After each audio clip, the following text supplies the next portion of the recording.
Have you ever wondered what it would take for an entire village to dig up a body in the middle of the night? Not for treasure, not for revenge, but because they believed the corpse was climbing out of its grave to drink the blood of the living.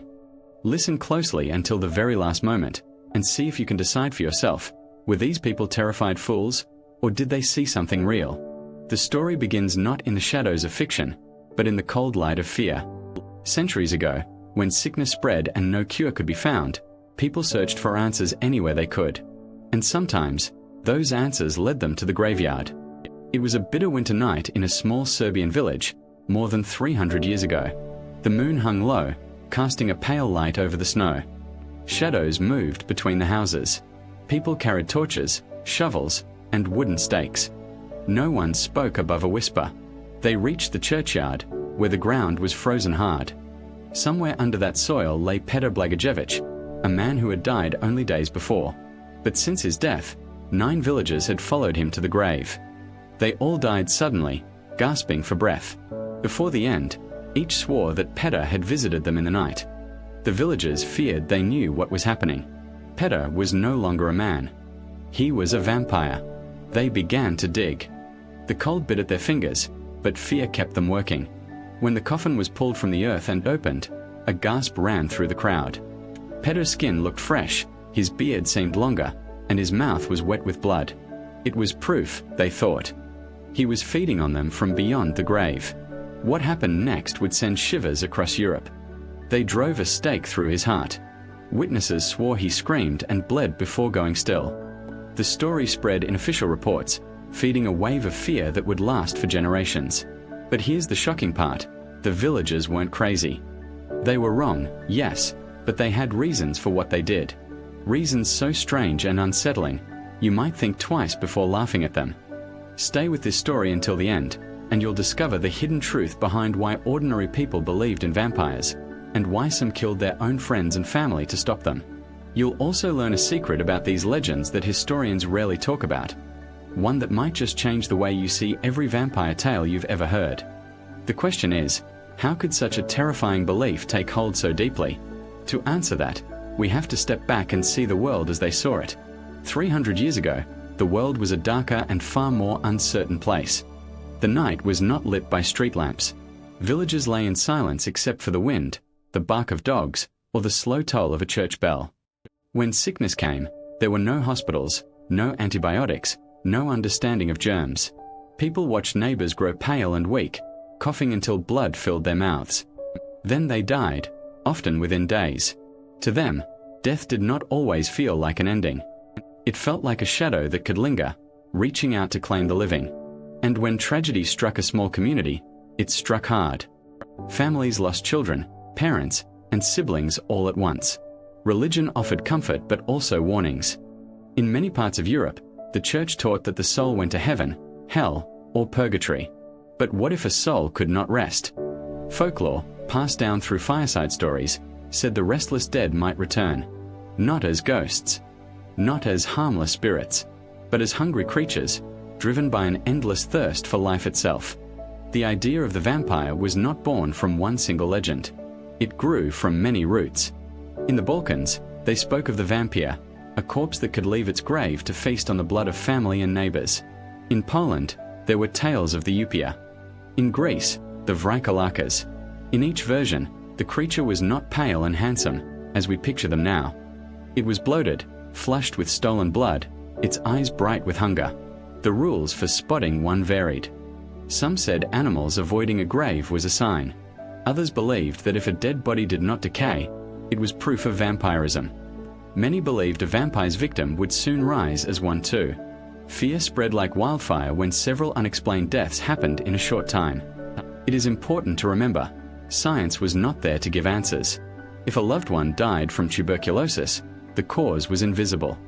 Villagers only saw the same signs over and over: weight loss, pale skin, coughing blood, and then another family member falling ill.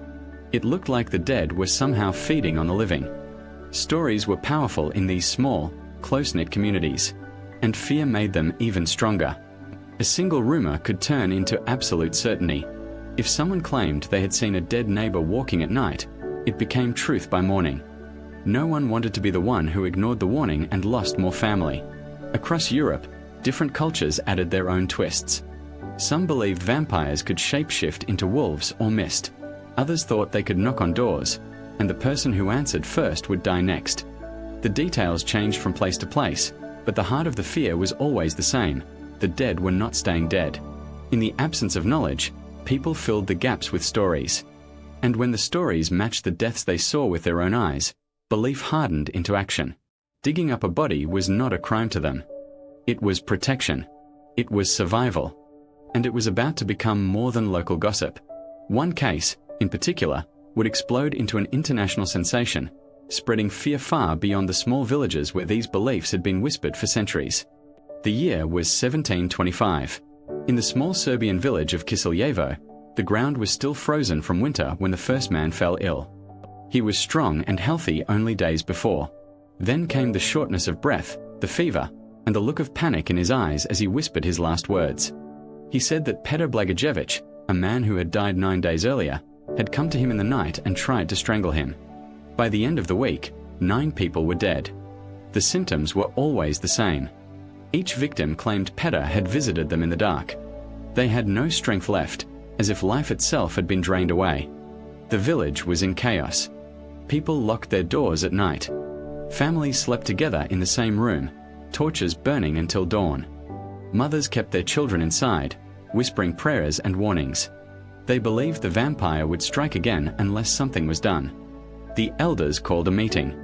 It was not the first time they had heard such stories, but this time, the deaths had come too quickly, too close together.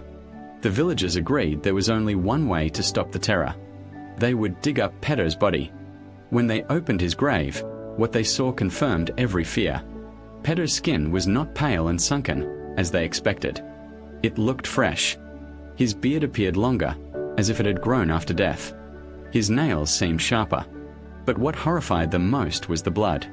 It glistened at the corners of his mouth, staining his teeth. To the villagers, this was not decay. It was feeding. The local priest refused to act without permission from higher authorities. Word was sent to the Austrian military, which governed the region. An officer named Frombold arrived with a small team. They were skeptical but agreed to witness the exhumation. Frombold later wrote his report in detail. He described the villagers' fear, the strange appearance of the corpse, and the action that followed. In full view of the crowd, a sharpened stake was driven through Petar's chest. Witnesses swore he screamed, a long, terrible cry, and that blood gushed from his wound. Then his head was cut off and his body burned to ashes. The case did not end there. Frombold's written account was sent to Vienna, where it caused an uproar. The report was printed in newspapers and read across Europe. Intellectuals argued over whether vampires were real. Scholars wrote essays. Priests preached about the danger of the undead. Soon after, another case shook the Austrian-controlled territories, the story of Arnold Pauli. He was a soldier who had once claimed to have fought vampires while stationed in the Ottoman Empire. After his death in the village of Medveja, people began dying again. Villagers swore they had seen Pauli walking near his old home. When his grave was opened, his body showed the same signs as Petar's: fresh skin, blood at the mouth. In Pauli's case, the panic spread even further. Not only was his corpse destroyed, but those of his supposed victims were dug up too. 4 of them, including 2 children, were staked and burned. The fear had become contagious. These 2 Serbian cases marked the first time vampire stories were recorded in official documents, signed by government and church authorities. They were not just folklore anymore, they had entered history. For people who already lived in fear of disease and death, these reports were confirmation. If respected officers and priests could stand before a body, see the signs, and agree it was a vampire, who could argue otherwise? But there is a twist in the story, one the villagers could not have known. The fresh skin, the long nails, the blood at the mouth. All of it had a natural explanation, hidden from them by the limits of their time. To understand it, we need to step out of the graveyard for a moment and into the world of science they never had. To the villagers of the 18th century, a corpse was supposed to look like a corpse. Pale, shrunken, lifeless. Anything else was a sign of danger. But what they didn't know was that death can be messy. Bodies don't just turn to dust in a neat, quiet way. The truth is stranger, and sometimes it looks exactly like the old vampire stories. When someone dies, the body doesn't stop changing. Without oxygen, cells break down. Bacteria in the gut begin to multiply, feeding on tissue. This process releases gases, which can make the body bloat. A swollen corpse can make the skin look full and healthy again, not sunken like in the villagers' minds. The hair and nails? They don't actually keep growing after death. Instead, the skin around them dries and shrinks. This makes nails and beards look longer. To someone in 1725, that looked like a sure sign the dead were still alive in some way. And the blood at the mouth, the detail that terrified people most, also had a natural cause. As gases build up in the body, fluid from the lungs and stomach can be pushed upward. It escapes through the nose and mouth, staining the teeth and lips. To the untrained eye, it looked like the vampire's last meal. There was another detail they couldn't understand: rigor mortis. In the first hours after death, muscles stiffen. But later, they relax again.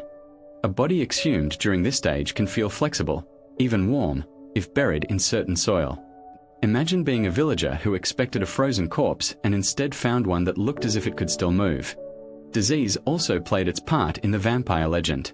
Rabies, for example, could cause aggression, sensitivity to light, and a tendency to bite. Tuberculosis, called consumption back then, made people pale, thin, and prone to coughing blood. Whole families often caught it, dying one after another.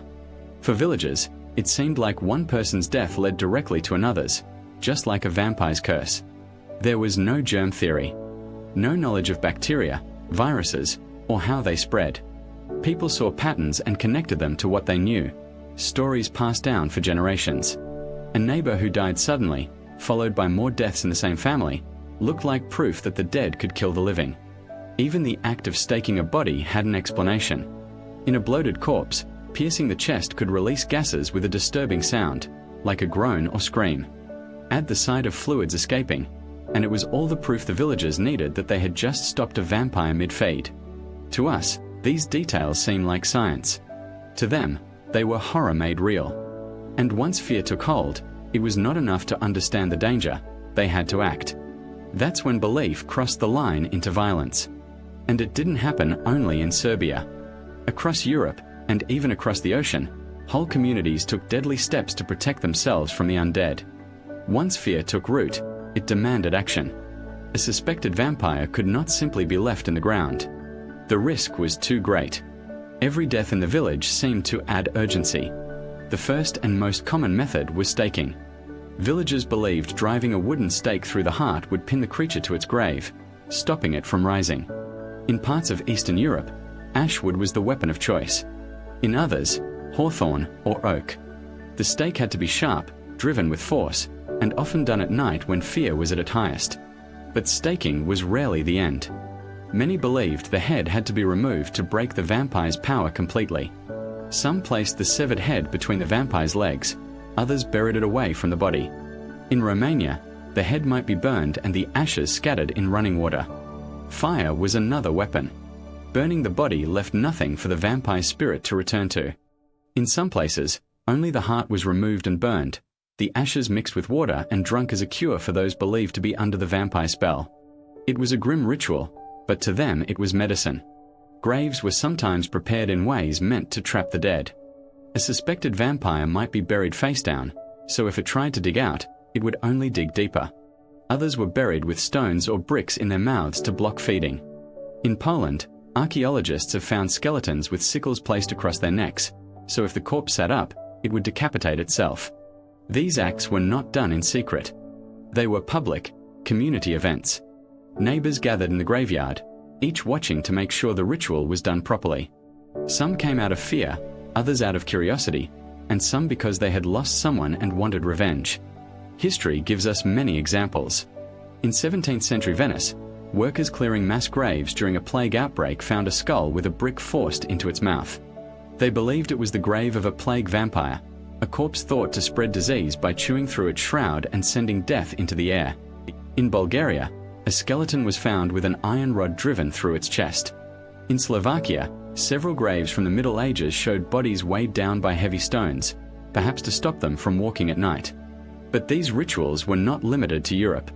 Across the Atlantic, in colonial America, settlers brought their fears with them.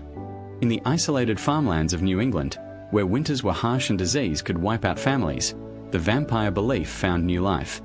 Here, the danger had a new name: consumption. Tuberculosis would hollow out its victims slowly. As one member of a family died, others would follow, wasting away in turn. Neighbors believed the first to die was feeding on the rest from the grave. When this happened, the body was dug up and examined. If it was too fresh, the heart was removed and burned.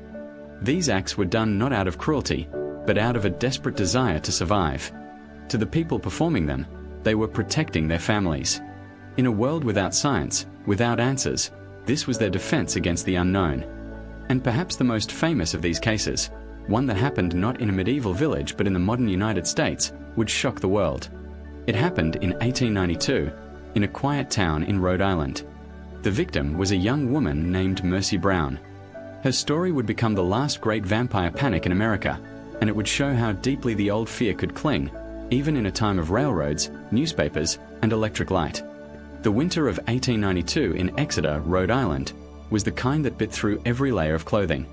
Snow lay heavy on the fields, and the wind rattled the shutters of the Brown family farmhouse.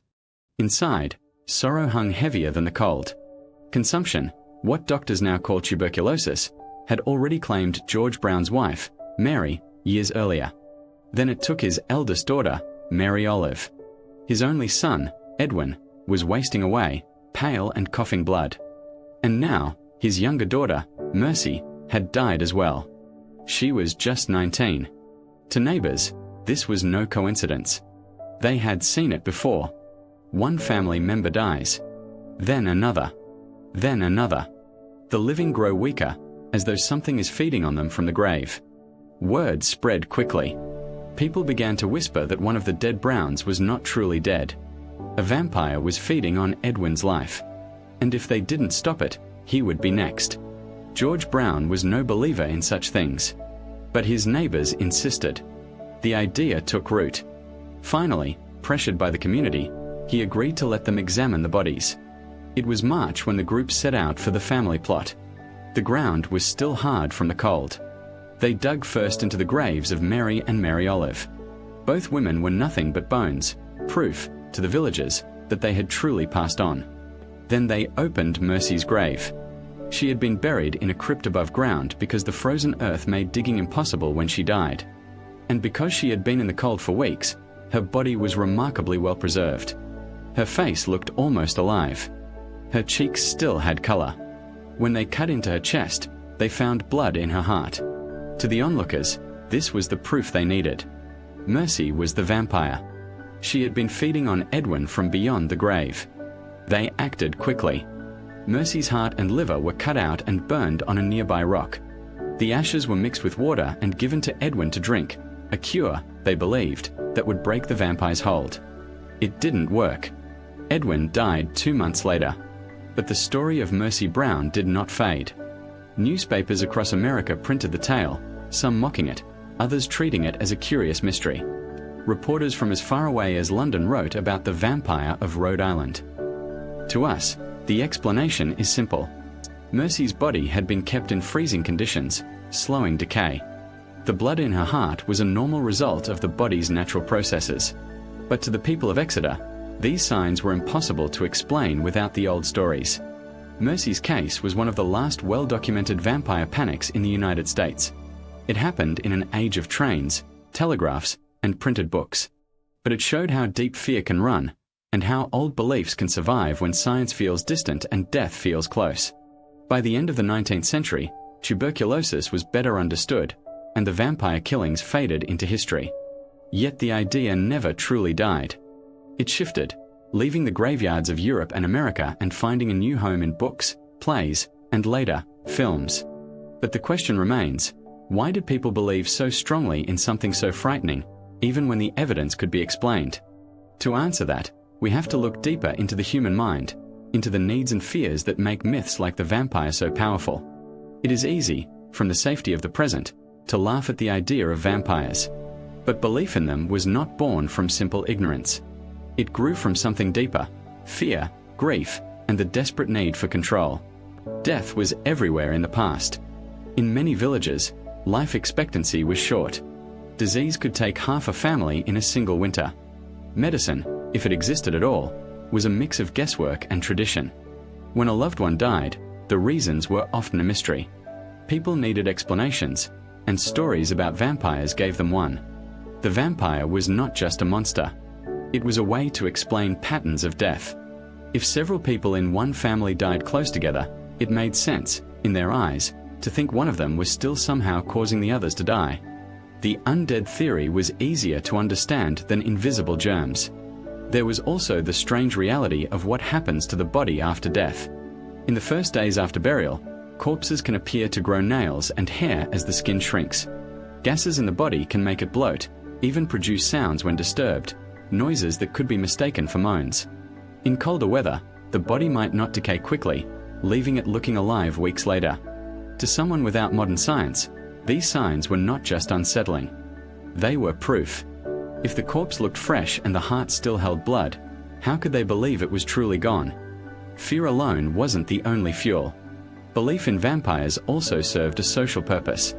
It gave the community something to unite against. In times of sickness and loss, when life felt out of control, the vampire became a common enemy. The rituals, staking, burning, decapitating, were ways to take action when nothing else could be done. There is another layer to this truth, one darker and more human. In some cases, the accusation of vampirism could be a way to settle old grudges. If a neighbor was disliked or feared in life, their death could be followed by whispers and suspicions. Digging up their body might not only protect the village, but also erase their memory in a violent, public way. And yet, not all vampire stories came from cruelty. Many were acts of desperate love. Families who feared losing more children would try anything, even something as disturbing as drinking the ashes of a burned heart, if they thought it might save a life. This is why the vampire myth lasted for centuries. It was not just about superstition. It was about hope in the face of despair, power in the face of helplessness, and the need to make sense of death when answers were few. Even now, the echoes remain. We no longer dig up graves to fight vampires, but we still create monsters in our minds to explain the things we fear. We still cling to stories when facts feel cold or distant. The shocking truth is that the vampire is not a relic of the past. It is part of the human mind. It is the shape fear takes when death comes too close, when grief becomes too heavy, and when the world feels beyond our control. And once you see that truth, you realize something even more unsettling. The vampire was never really about the dead at all. It was always about the living. By the dawn of the 20th century, the vampire of the village graveyard was fading into memory. But it did not die. It changed. As science replaced superstition, people no longer needed to dig up their neighbors to fight an unseen threat. Germ theory explained sickness. Modern medicine began to save lives. But the vampire lived on in a new form, no longer feared as a real danger, but cherished as a story. The change had already begun in the 18th and 19th centuries. Reports of vampire panics in Eastern Europe fascinated readers in Britain, France, and Germany. Writers took these accounts and reimagined them, moving the vampire from dusty graveyards into the pages of Gothic fiction. In 1819, John Polidori published The Vampire, a short story that turned the peasant monster into something more refined, an aristocrat, charming yet deadly. This was the first step toward the vampire we recognize today. Then came Bram Stoker's Dracula in 1897, a book that blended scraps of real vampire folklore with Victorian fears about foreignness, disease, and sexuality. Stoker's Count was not the rotting villager of rural superstition. He was a calculating predator, crossing oceans to find new victims. The novel was a success, and it cemented the vampire as a figure of fascination and fear. The 20th century gave the vampire a new home: film. In 1922, Nosferatu brought the monster to the silent screen, with Max Schreck's pale, rat-toothed creature still haunting viewers today. Then, in 1931, Bela Lugosi's Dracula gave the vampire his most famous voice, smooth and hypnotic. By now, the vampire had left behind the smell of the grave. He wore a tuxedo, lived in castles, and moved among humans like a shadow. The myth became less about disease and more about desire, danger, and power. As decades passed, Each generation reshaped the vampire. Hammer horror films of the 1950s and 60s made him bloodier. The 1970s and 80s gave him a romantic edge. In the 1990s and 2000s, from Interview with the Vampire to Twilight, he became an anti-hero, even a love interest. But something important was lost in this transformation. The vampire of modern pop culture is a fantasy, often far removed from the raw terror that drove people to burn hearts and stake corpses. The real vampire, the one that lived in the minds of frightened villagers, was not seductive or glamorous. It was a symbol of death itself, a reminder that someone you loved could be taken and that you might be next. And yet, the core has never disappeared. Beneath the romance and special effects, the vampire still whispers to the same part of the human mind that feared it centuries ago. The same fear of the dark, of the unknown, of the thing that comes for you when you are weak. This is why the vampire endures. It is not just a character in fiction. It is a shapeshifter of the imagination, able to adapt to each age's deepest fears. In one century, it lurks in the graveyard. In another, it hides in the velvet shadows of a ballroom. But it always feeds on something we cannot quite let go of. And that brings us to the final question. If the vampire is still with us, changing with the times, what does it look like today? The vampire never truly left. It only changed its mask. Today, you won't find villagers with torches digging up graves. But the same hunger for stories, the same pull toward fear, still shapes the world. In fact, the vampire is everywhere, hidden in the books we read, the shows we binge, and the news headlines that make our hearts race.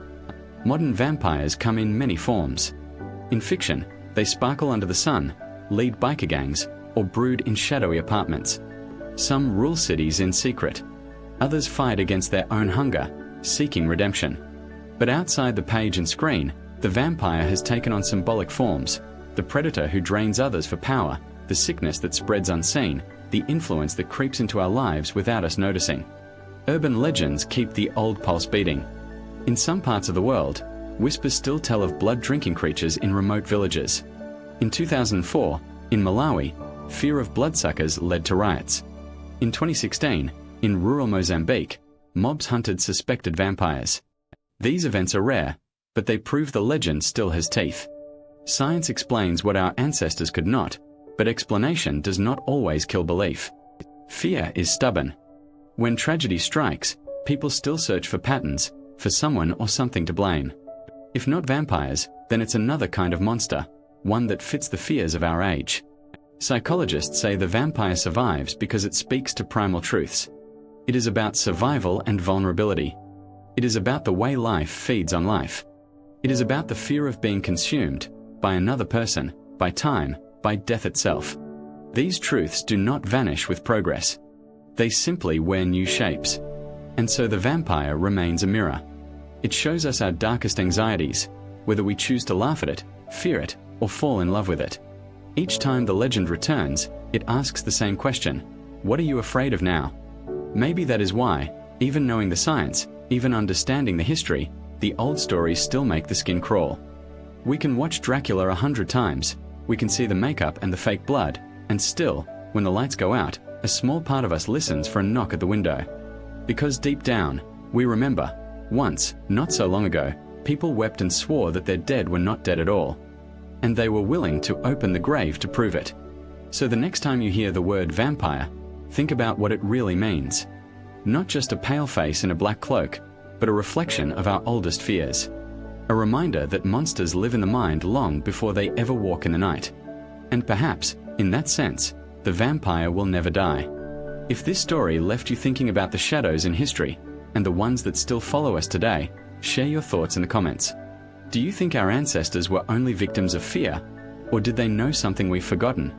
And if you enjoyed this journey into the darker corners of the past, subscribe and join us for more. The next story might be even stranger than this one, and you won't want to miss it.